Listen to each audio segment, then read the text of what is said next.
Hey, welcome to my channel. Today I want to talk to you about pre-qualify versus pre-approval. So what I did was I talked to several people and I asked one of two questions.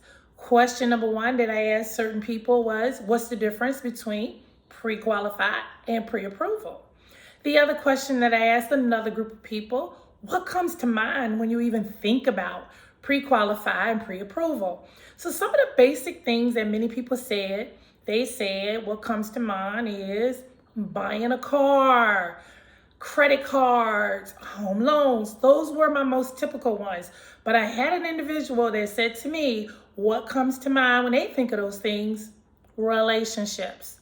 I had to pause for a second. I said, relationships? I don't want to lose focus here, but I was curious to know what were they talking about. So this individual, because I don't want to expose gender or name, so let me keep it neutral. This individual said, well, I always get asked out on blind dates by friends and family. So I had to put in a pre-qualifier. Yes, a pre-qualifier. If they don't meet this qualification, don't call me out. I was like, ooh, I was almost nervous to know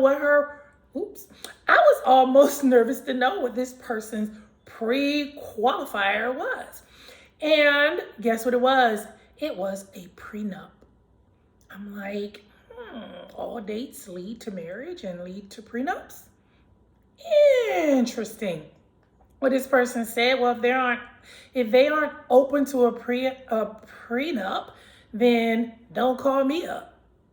All right, well, let's get back to the video and the purpose of the video. We're talking about pre-qualify versus pre-approved, and we're talking about it in the vein of home buying. Alrighty, so pre-qualifying is definitely step one.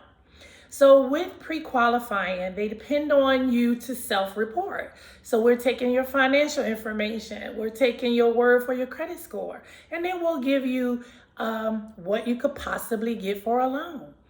So pre-qualify, step one. So let's talk about pre-approval. So pre-approval is definitely step two.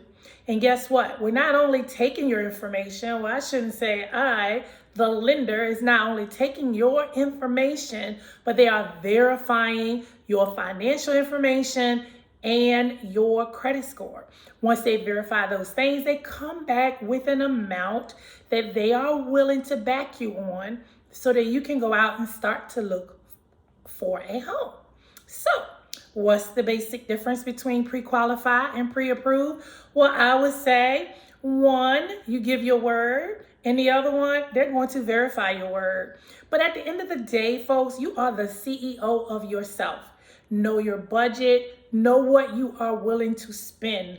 Even if you get pre-approved for some ridiculous amount, you need to know what you are willing to spend for rent.